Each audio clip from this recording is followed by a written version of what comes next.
Isang tip ang natanggap ng Philippine National Police Women and Children's Protection Center o PNP WCPC tungkol sa nagaganap daw na cybersex operation sa Bulacan.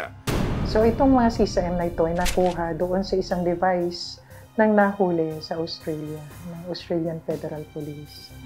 Through doon sa kanilang coordination o yung aming partnership, pinadala ito dito sa Philippines para malaman kung sino itong mga batang ito. At yun nga, nalaman namin na itong mga batang ito ay Pilipino. Ang target ng operasyon, isang miyembro ng LGBTQ na siyang utak umano ng malaswang kalakaran. Kinilala siyang si Renz Paulo Antonio, 25 years old. Ang inaalok daw niya online ang dalawang menor de edad na sina Tintin, 8 years old, at Cristel, 12 years old. Ang sistema, magpapadala raw si Renz ng masiselang video at larawan ng mga bata kapalit ang 500 pesos. Pero ang mas masaklap, isinasalang din sa isang live show ang mga bata. Nakaharap nila sa video ang kliyente sa halagang 10,000 pesos. Usually, itong mga batang ito ay syempre kakilala nila yung facilitator nila. Usually, mga kamag-anak. Yung mga bata ay hikayatin nila una daw makikipag-usap lang sa mga foreign clients nila. And then after that, unti-unti na maghuhubad. And then a show kung mayroong sexual activity. Ang facilitator nila ay yung kaibigan ng mga magulang nila. Which is itong sinasabi natin na nagtatago bilang isang babae. Agad na nagkasa ang PNP WCPC ng surveillance para malaman ang kinaroroonan ng suspect. Pero hindi naging madali ang paghahanap nila dahil ang suspect napag-alamang gumagamit siya ng dummy account sa kanyang mga transaction online sa mga kliyente. Meron siyang 3 dummy accounts. So nagpapatagal ito para ma-pinpoint talaga namin kung sino itong taong dapat ay aaresto niya. Pero hindi tumigil ang mga otoridad para matukoy ang kinaroroonan ng suspect.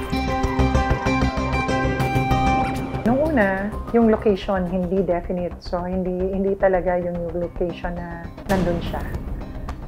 Medyo hinintay namin para malaman kasi lumipat siya ng location.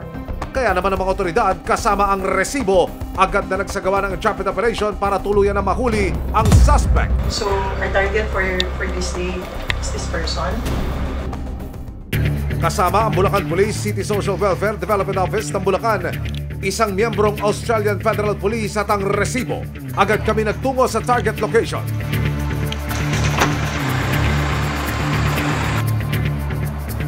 After ng pagbaba niya sa tulay, kanan kayo. Dito kayo sa likod sa pila. Ang magiging hudyat para tuluyang mapasakamay ng mga otoridad ang suspect, kailangang humarap online ang suspect sa mga undercover agent. Pero matapos ang isang buong araw na paghihintay ng mga otoridad, hindi lumitaw online ang suspect. Aba, talagang mailap ka nga ha? Kaya naman ang mga otoridad kasama ang resibo, agad na nagsagawa ng traffic operation para tuluyan na mahuli ang suspect na kinilalang si Renz Paulo Antonio, 25 years old. Pero matapos ang isang buong araw na paghihintay ng mga otoridad, hindi lumitaw online ang suspect. Kinabukasan, hindi tumigil ang mga otoridad sa pagmamanman sa suspect at muling binantayan ang lugar ng suspect.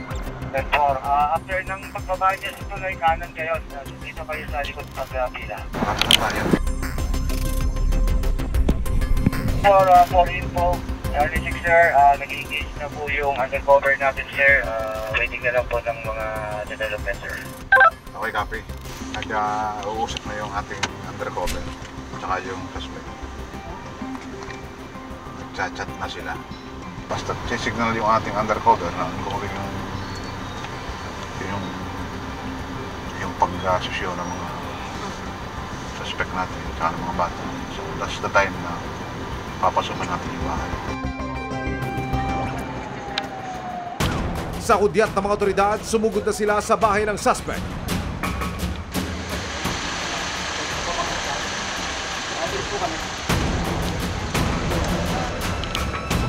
Dito na bumungad sa mga otoridad ng suspect na si Renz at tuluyan siyang inaresto. Habang inaaresto ang suspect, si Renz nagde-deny pa. Nagulat na ako. Ano naman po ako? Renz, si Kim na Australian national na binigyan mo ng mga malalaswang video ng mga minor de edad ay nahuli na sa Australia. Yung mga video ng mga dinala mo sa kanya, yung mga batang na dito na biktima dito, yun ang naging paglabag mo sa batas. Naintindihan mo? Hindi naman po sila, mga bata. Hindi na sila mga bata? Ako naman po talaga yung... May mga bata kang in-offer. May mga bata kang binigyan ng video. Pero hindi po sila yun. Sino sila? Wala po sa ano lang po yun, sa may browser. Eh, sino yung in-offer mo dito? Wala po. Karapatan ka manahimik ha, naintindihan mo? Pero karapatan mo malaman kung ang akusasyon lang sir. Yun yung sinabi ko sa kanya, sabi ko, hindi ba ako pwede dito mga bata, wag ako. Kaya nga po, nung time na nanghihingi siya ng mga, mukha lang ako sa browser, pero hindi rin bata. Ang tanong, nasaan po kaya yung kanilang mga biktima na subject naman ng rescue operation? Sa paghahalugog ng mga alagad ng batas, sa loob ng bahay.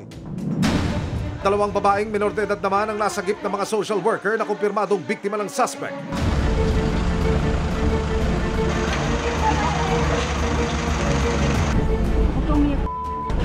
Kalma ka lang ha. Confirm po, sila po yung nasa pictures at ito pa yung naproseso naman ng ating mga investigador at ng DSWD. Agad silang dinala sa PNP WCPC. Nakapanayam ng resibo ang suspect na si Renz. Alam mo ba kung bakit ka nandito ngayon? Sabi ko nila yung trouble or something. Pili ko dahil dito sa nangyari. Gumamit ako ng mga poster na bata. Poster na bata para mag-earn ng pera, makatulong sa kanila. Pero sasabihin nila na pinakikita ko sila or whatever na never kong ginawa.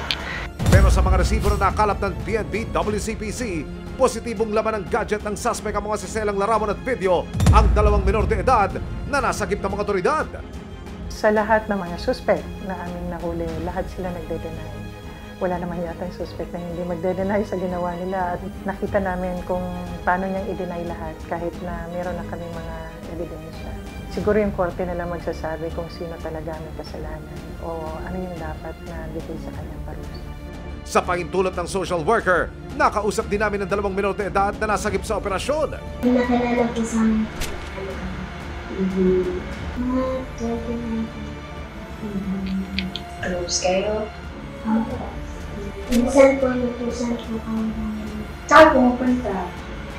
Sana po dyan lang po sa bad.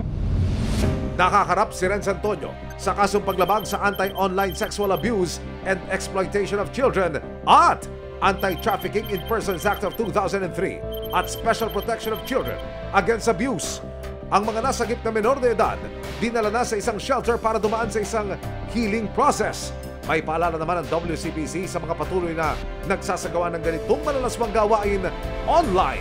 Kahit saan po, basta internet po yan, may mga paraan po ngayon na kayo ay talagang mahuhuli. Kung may mga activities po kayo na ganito, tigilan na po natin. At kahit ho ito ay matagal nyo nang ginagawa sa internet ho, hindi basta nabubura. Kaya pwede pa rin ho namin kayo makita. Ang mga ganito pong krimen ay talagang may nakalaan na parusa. At ito po ay no bail. May aksyon, may ebidensya, resibo, walang lusot ang may atraso.